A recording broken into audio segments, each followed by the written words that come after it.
Assalamualaikum kawan-kawan.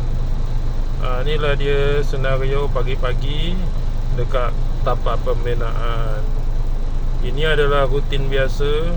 Dia orang jam 8 pagi dia orang akan meeting. Yang pakai topi-topi putih tu tu semua staf-staf, bos-bos, kerani-kerani, manager-manager, yang duduk mencangkung tu semua pekerja.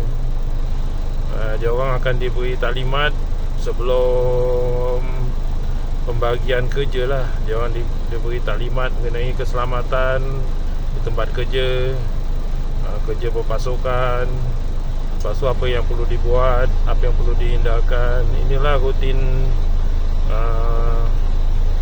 pekerja pembinaan setiap pagi sebelum memulakan pekerjaan masing-masing.